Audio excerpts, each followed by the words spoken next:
Good morning, my bros. Saturday. I'm trying to milk this for us. I'm trying to put stuff in order, as much as I can. Plus, I like you a lot. I love you, actually. And I don't say that idly, man. I love this country, so I'm a fan, man. What can I say? I'm also a fan of good people who care about others. I'm a sucker. And so I felt a little bit bad because I cover Hell's Angels, I cover the Montreal Mafia, but I often neglect British Columbia. So I want to catch up on some news. I saw something pop up. It's gonna be a fun read because that interests me a lot. Plus, I'm a fanboy for British Columbia. I'll be honest with you. I'm a fanboy for British Columbia. When I go there, I fan over everything. I just love the place. So amazing to look at. Everything's amazing, except the real estate prices, except Zombieland. But that's for another subject. I think I beat that to death so far. Oh yeah, by the way, can I give a shout out to my buddy DC? You're the man, bro. Thank you. Thank you for being there with me, man. I really appreciate you so much. Same goes for Jay Larue. Frank, of course. I keep forgetting my American friend, Johnny Bracchiole. I love your name, dude. There's nothing more gangster than that, than that, man. Oh, God. I have a no man, woman, or child policy. I don't leave anyone behind. But it's almost impossible to remember. I have such a bad memory. Forgive me. If I didn't name you, you're included too, my friend. You know who you are, man. You know who you are. You're my bro, too. So I take this moment to give you a thank you, brother. So the only reason I can't name everyone is clearly you guys know I have memory issues. My brain's erroneous, it seems. But that's not why you're here. So let's catch up on some news, my good bros. So today it's gonna be all about British Columbia, okay? Because let me tell you something, guys. The next news, yes, we will get to a Hell's Angel. That'll be the ultimate of this episode. It's gonna be about a Hell's Angel, okay, from British Columbia. Some of you are too good, man. Some of you are just too good. You know who I'm gonna talk about, man. You just know. I can't be ahead of you guys, huh? You guys are always ahead of me. And I love it. I love it. Now, I want to tell you something. Something you guys from British Columbia, they already know all about this. My uncle lives in White Rock, so last time I went there was like maybe 4 years ago. I landed from the airport. I landed at the airport. I came out. He has a limousine business, so if you ever see me a limo, and not because I'm rich, bro, it's because he's coming to pick me up. So he came to pick me up in his limo. I look out up in the sky. Guys, the sky was bloodshot red. I look at the moon. I never saw an orange moon in my life, and it smelled like barbecue all over the place. Well, well, well, there was a fire at that time. It seems like British Columbia always has a fire. Now, from what I can tell, I've never, since then, because that's when I really noticed it, there's never not been a fire there. I'm always wondering, is it the same fire that's been spreading and they can never turn it off? Is that our Achilles heel over here? That the same that it will be impossible to quench the fires. We will never come to zero fires. There is always one rampant. Is that how it's gonna be? Then I remind some people. I'm sure one of these accidents happened. Someone threw a cigarette into the woods. I'm sure that's happened at least once, guys. Please, please, if you ever smoke, make sure that thing's turned off before you throw it away. Second of all, be careful where you throw it away too. Sometimes it doesn't even have to be turned on. It doesn't even have to be turned on. I don't know the science of it, but I heard about this stuff, people throwing papers, and somehow with the sunlight it catches fire. Guys, you gotta be careful about this. We're having a national crisis. This is no longer something that we can turn our eyes away. And you know what? It even reached here in Quebec. We even had one in Quebec earlier this year. Has it been turned off? I don't know.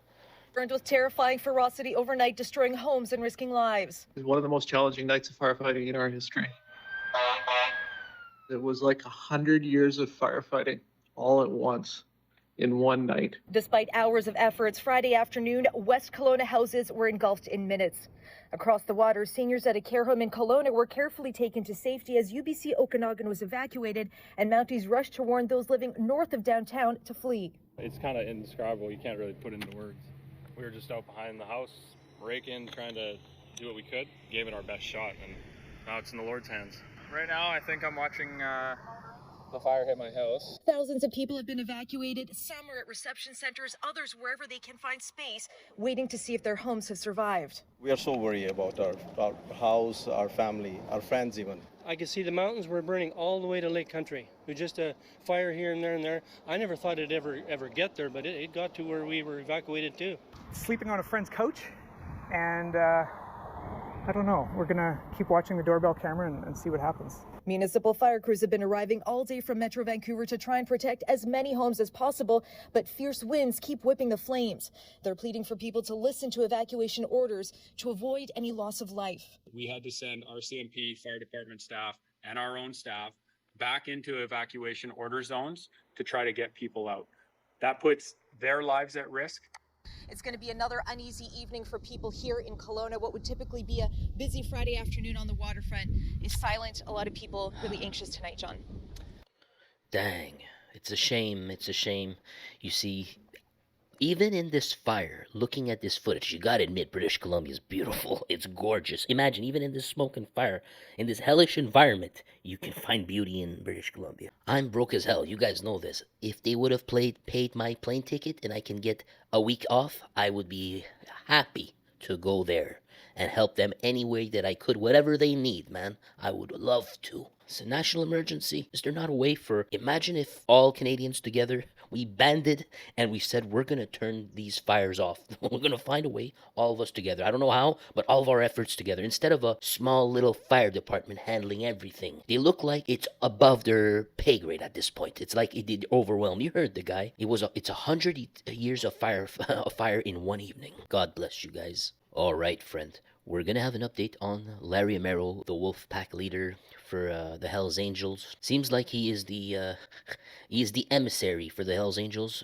for controlling street gangs indirectly. Perhaps he does it through Rabbi Al-Khalil. One must only be wondering if he's still in contact with Rabbi right now, and the police are monitoring everything he does, his email, his phone. They want to know everything. I don't know if he's free at the moment, but we'll find out. I didn't read the article yet, you know that. So first off, we're going to check a previous one because it'll help us get warmed up to the latest, right? So we don't just get the latest and we're confused. Okay, 2023 of May. It says BC jail counselor testifies about interactions with Wolfpack gangster Larry Amero.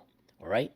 Need I remind you, Larry Amero and his friend Rabbi Al-Khalil, his best friend, I assume, they came to Montreal. They rented a very luxurious place. They had a team here with one Westie, or a son of a Westie at the very least, and they were about to flood the market. But Quebec police said, no way, Jose. We already have Quebec Hells Angels. These guys are demons. We don't need the Anglo version to come here and start to get comfortable. We really don't want you to get comfortable. I agree. Now let's keep going. BC jail counselor testifies about his interactions. Counselor testifies about rodent infestations at North Fraser pretrial jail. All right, pretrial jail. So note that I wonder if they have a 1.5 year delay over there.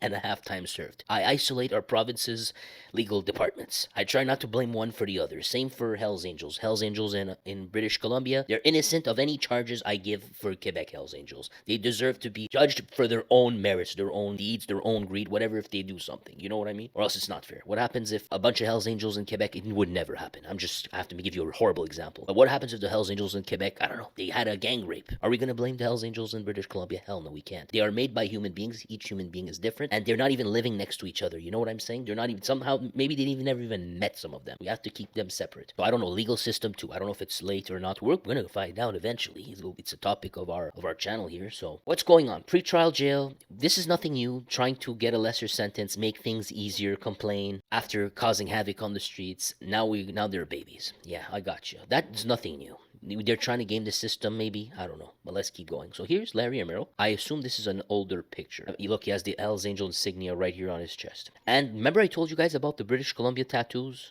Don't be surprised, my friend. You see this over the shoulder type of tattoo? I know it doesn't reach his straps or anything, but you could see it starts from the chest, it goes to the arm. I guarantee you'll notice if we had a study and we looked at the number of tattoos and the pictures from Quebec gangsters and the rest of Canada, British Columbia has a very particular style. They have their own lore, their own culture. I'm sharing this for those who don't know. For British Columbia guys, this is like, come on, Forger, but come on, I have to help other people understand too, or teach the other people so they can follow the story immersed into the lore. So when you go to, when when I went to the British Columbia, you could spot, it's so easy to spot the gangsters. I used to go to a pool in Surrey, really nice pool, bunch of people. I forgot the name. One day I'll get the name. It's an amazing pool. Well, it was filled, and you could see the gangsters. You could just know, all right, there you go. This guy's involved. You guys are selling yourselves short if you want to have a run, guys. Walter White was the ultimate gangster in Breaking Bad. Let's keep going down. Counselor at North Fraser Pretrial Center said Wolfpack gangster Larry Amero was mostly concerned about being away from his young son at Port Coquitlam jail in December of 2021. The counselor, who can now only be identified as AR, okay, we'll call him AR, due to a publication ban, told the Amero's sentencing hearing that he was generally doing well and moderately well during her dozens of meetings with him in the jail's isolation unit. AR agreed with Amero's lawyer, Marc-Antoine Roch, that she saw mouse dropping in the unit and that Amero had told her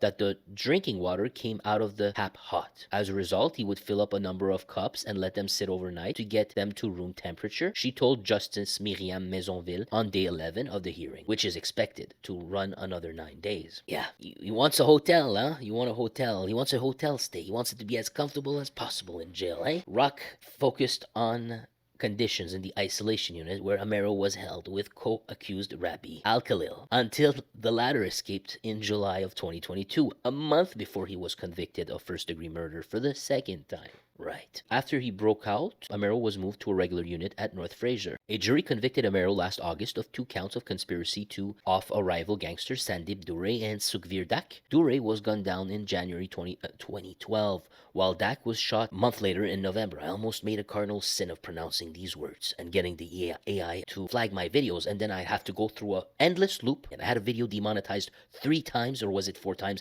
during the same day. I think it was 3. 3 times during the same day, my friend. 3 times. And they were restored. And then I think the 3rd or the 4th time, they completely gaslighted me. Now they started giving me copyright answers. I'm saying, dude, you just restored it. They just gave me copyright answers, telling me go F myself. You can't make this up. By the way, a friend told me, hey, I hope you like your new job. Bro, I'm working in customer service. Do you understand?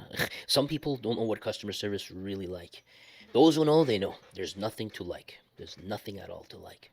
The only good part, unfortunately, is that pandemic that made everything go remote. That's the only good part. So I can at least have some break from the massive brainwashing, gaslighting, and all that. Sorry for the rant. So far, neither the Crown nor defense lawyers have proposed the length of sentence they believe Amero, who's a full-patch Hells Angel, should receive for the dual plot. Roch? You wonder if Roch is from Quebec, if they're using the same lawyers as the Hells Angels in Quebec. Very interesting question, no? However, we know that French-Canadian names do appear in British Columbia, so I can't jump to that conclusion. Roch? Very cool name, by the way. It reminds me of Roch Voisine. Asked the counselor about the small... N'importe quoi!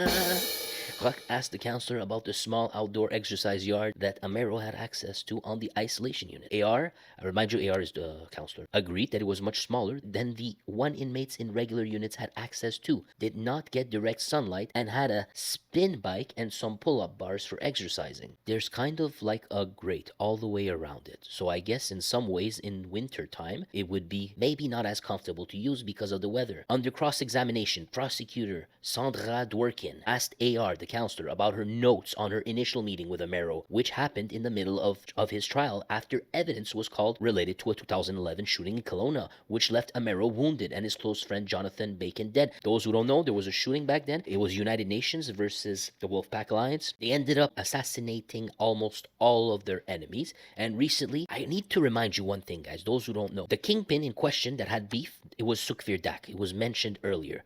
His pupil was none other than the guy with the huge scar on his face, Jimmy Slice. No kidding. And remember, Jimmy Slice was offed this year in Thailand by 2 ex-Canadian military soldiers who were paid to go there. You can't make this stuff up. It's like a movie. And then, I believe, hope I'm not mixing things up, one of these 2 soldiers was flying in a helicopter in British Columbia and the plane crashed. You can't make this stuff up. It's like a movie, guys. Well, the Crown's theory at trial was the motive for the 2012 plot was retaliation for the deadly Kelowna plot. Right. That's when Jonathan Bacon died and Larry Amero was shot. They were in front of a hotel, right? Something like that. In front of a hotel, parked a Porsche Cayenne or a Ferrari, some luxurious car, which they paid by having no employment at all. You wonder how they got that, huh? Quote, you noted that you were talking to him about his exhaustion of going to trial 5 days a week. Talked about family issues that had been going on that had been distressing to him, Dworkin said. His main concern at that point was talking about a traumatic event regarding the loss of a friend, Jonathan Bacon, and he had a severe personal injury. Yeah, I guess he was so traumatized by that event. He was so disgusted by all that. He planned to come take over Montreal, right? AR agreed that she discussed the traumatic issue with Amero, but she met him after getting a referral from a jail psychologist. She also agreed that she was a supporter of an advocate for Amero in jail. Amero has certain convictions about health. He prefers to use exercise as a way to cope with any mental health issues he's having. Good, right on. That's a good way of. That's good. That's a healthy decision. He's very health conscious, she said. Truly, we never saw him get fat in any of those pictures. Remember, he's under immense pressure, maybe even depression. He went through a lot in his life, right? And you don't see his weight yo-yo. By the way, I don't know why they called Charlebois balloon. In my opinion, it's because he gains weight and he loses weight. I think that's why they called him balloon. But if someone knows the reason, tell me. Balloon was referring to Larry Amero when he was on the run. Remember, Charlebois himself too escaped like Rabbi Al-Khalil from jail. Who is Charlebois? One of the principal Hells Angels. I think he was a Rockers, and he graduated to become a nomad in the Hells Angels during Mambouche's regime. And he was in jail. He escaped also. Was he not the one who escaped by helicopter? I could be wrong about that. I think they escaped by helicopter. I told you, Canada is gangster land. They're not even afraid of doing it because you're going to put him back in jail. They'll have a day and a half served anyways. The whole thing lines up perfectly. Let's keep going. What I wanted to tell you is that while he was on the run, that's the key here. While Charlebois, the Hells Angels, was on the run because he escaped prison, he was notifying the Amero. He said Amero in his own lips. I showed you the very video last year, exactly a year ago, and he said, I warned our brothers of the police operation. You know how they talk. It's funny as hell to watch him. Charlebois my favorite. I laugh at I find it hilarious, you know. Charlebois my favorite Hells Angels, you know. May he rest in peace. He was funny as hell. Unintentionally, but he was funny. Let's go to the next one, man. Okay.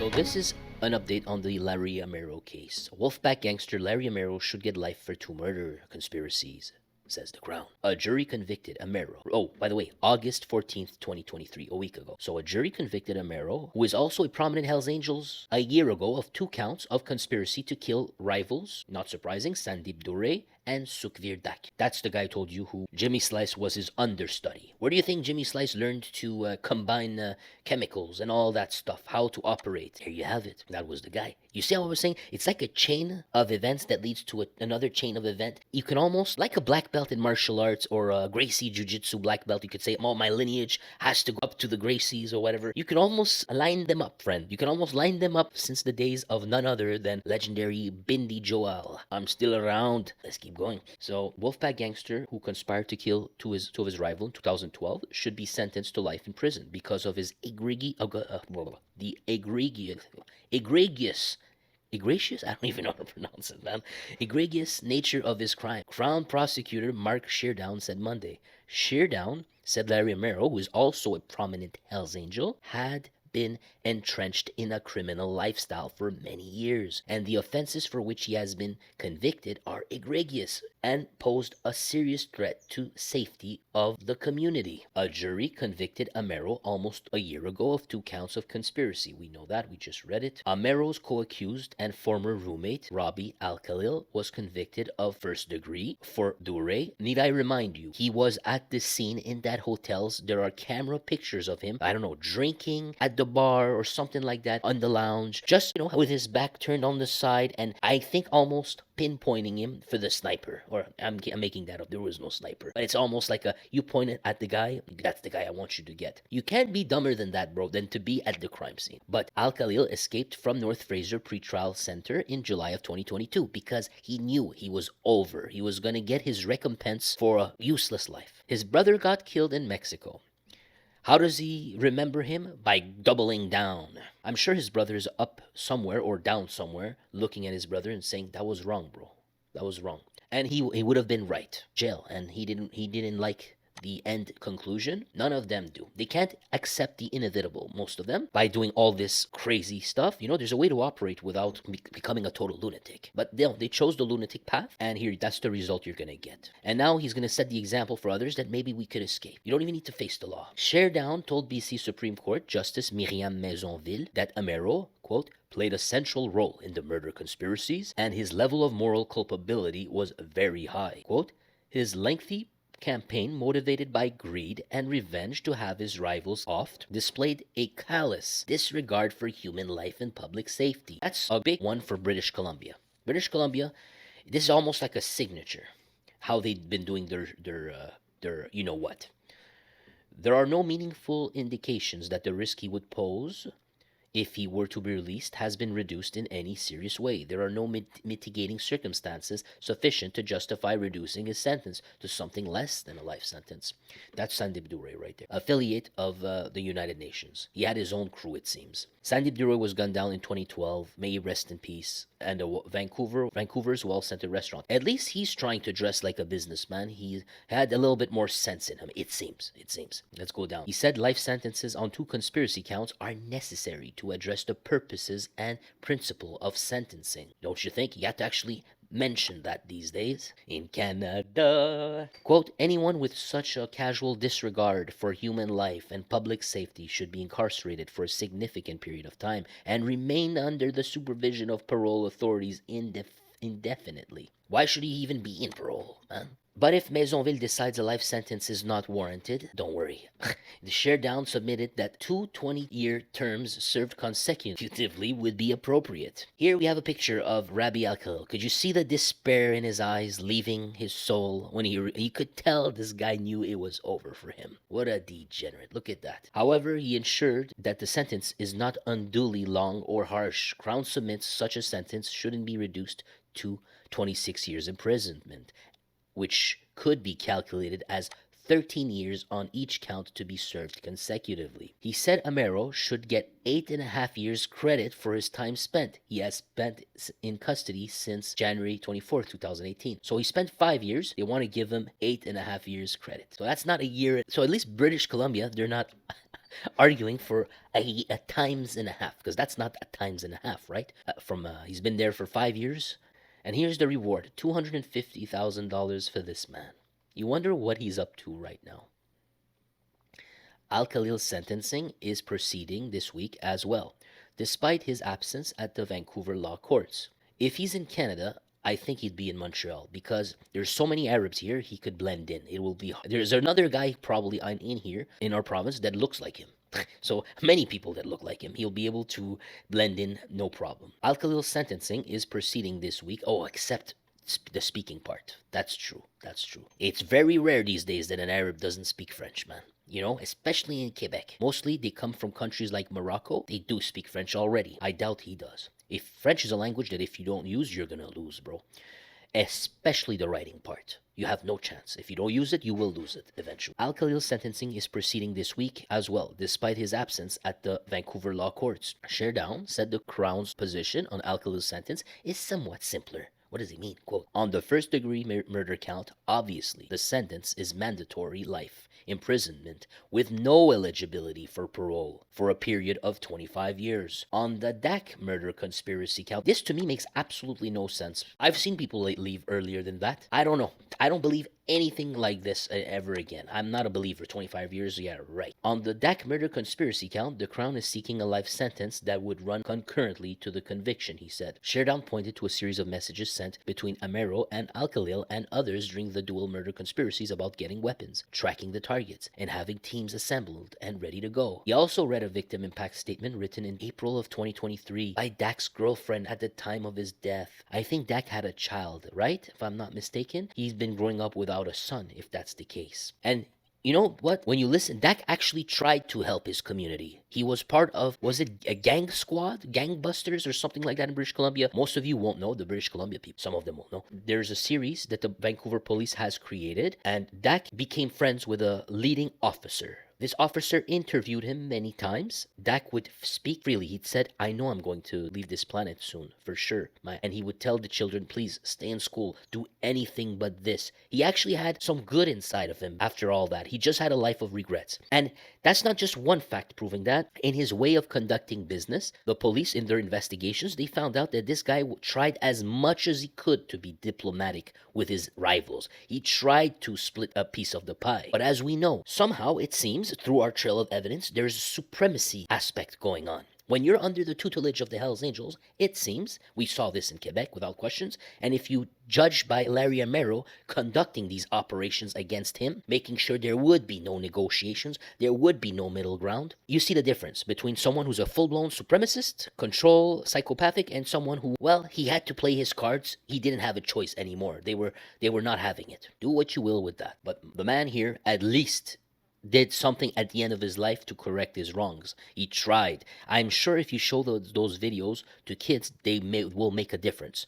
However, these greedy people at Gang Squad or whatever, they want to milk these videos. They want to sell it to you. They're not really there doing anything for the children. If they truly cared about kids, these 10 years, these videos would have been on YouTube for free for everyone to watch. Don't listen to what people say. Watch what they do. Actions. Never listen to what people say. They're full of it. Watch what they do. Watch their actions and they'll sell themselves out. Yeah, they want to help people. Pay $9, $20, $99 for that.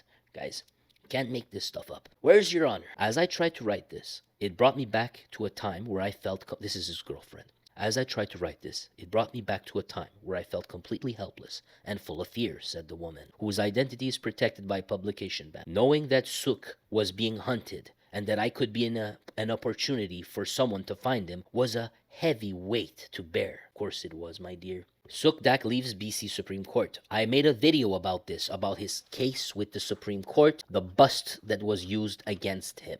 If you're interested, it's on our channel. This is actually not Suk Dak, this is his brother. This is Suk Dak, my apologies. If I said Suk Dak many times, I was talking about his bigger brother. I forget his name. And Gurmit Dak. Every time I said Suk Dak, replace it with Gurmit Dak, please. But this is his brother. He inherited the leadership position when his brother died, right? And you could see the sadness in his heart, in his face. He was not happy about any of this. And guess what? He's gone also. May he rest in peace as well. She said that after he was shot in September 2011, she felt completely numb. After this, I was scared to go to school. Suk and I never drove in the same vehicle. No longer spent time with my family or his. I remember those videos for Gang Squad. Suk clearly said, now I'm afraid of bringing my family to me to a dinner because I don't know if we're going to go to the dinner. I will be off with them or alongside them. They don't deserve to see this or something along the lines of that. Now, if only Geek Squad or Gang Squad or whatever they call themselves had a little bit of integrity and they would help the community by putting them on maybe on YouTube to help the children out so they could see this. So she was scared to go with his family. This concurs exactly with what he said. He says, I distanced myself from family and friends. She wrote, I no longer trusted anyone and stressed about everyday decisions. I had to question the intentions of those around me. I questioned myself. Did I make sure I wasn't being followed? Is it safe to stop at the mall? Should I have gone around the block one more time before I came home? This was our lives before Suk was murdered, and it took a toll on us both mentally and emotionally. So one correction I have to make, when I was talking about a girlfriend, I think I was talking about Gurmit Dak. Gurmit Dak talking about his own family. In this case, this is the girlfriend of Suk Dak. It still applies. Poor lady. She has those wonderful memories with him, all that money, all those luxuries, being able to afford things, an easy life. But was it all worth it to have a memory and a trail of pain? And Gurmit, I think Gurmit had a son, Gurmit's son grew up without a father. That's what it's really about, guys. And this guy, he lost his brother, didn't learn a damn thing, doubled, tripled, quadrupled down. Now, look at his face. Look at that picture, man. Look at that picture.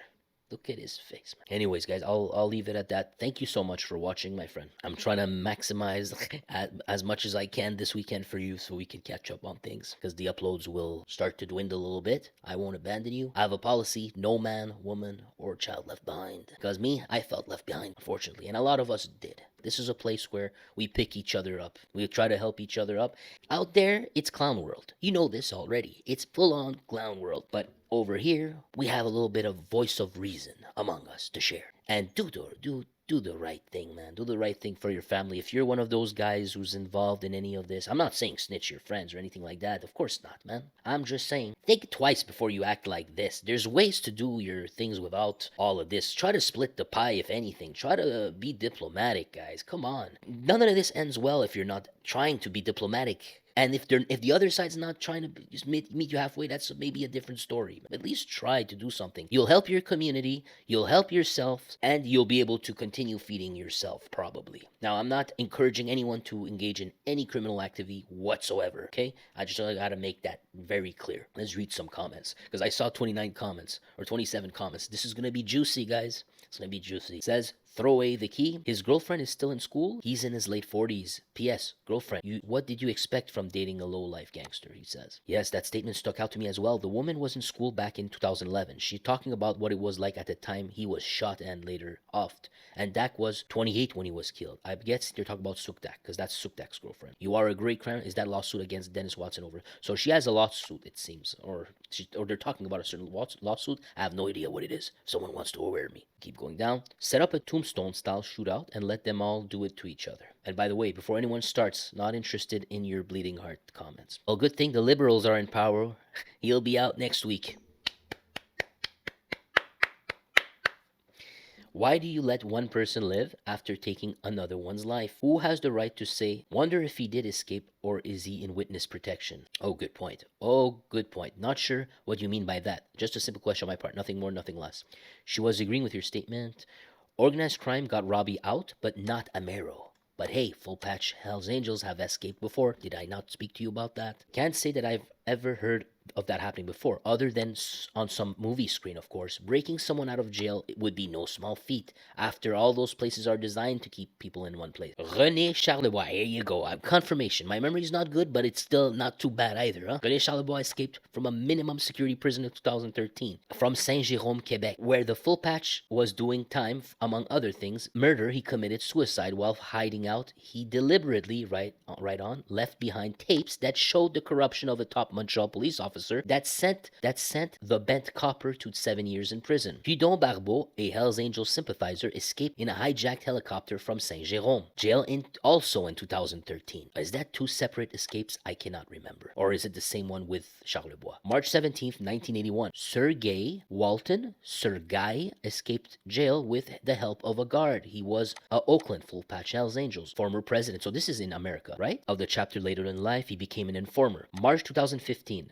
Francis Boucher, this is the son of Maurice Montboucher, guys. A Hells Angels, the son of infamous Montboucher, there you go, walked out of jail while serving 3 months for threatening to kill 3 policemen by pretending to be someone being released that day. Incompetence and a willingness by taxpayer-paid clowns to take bribes are helpful to the Hells Angel Motorcycle Club. Google the names above. Interesting stories. I myself walked away from jail once. What? Reply to Greg Carr. Being completely realistic, and this is just my opinion, escaping from prison is not generally something that happens very often, and when you are in a holding cell going to court, as in pretrial, those cells are generally more secure than most. The reason for that is that you could be holding someone who is a flight risk or a higher risk to the general public than most. After court, the individual could be going to a minimum security jail or supermax unit. In any case, no matter what happened, it would have been no small task for him to escape. Can they give him 5 life sentences? Then maybe he will do 25 years. Look at the 7.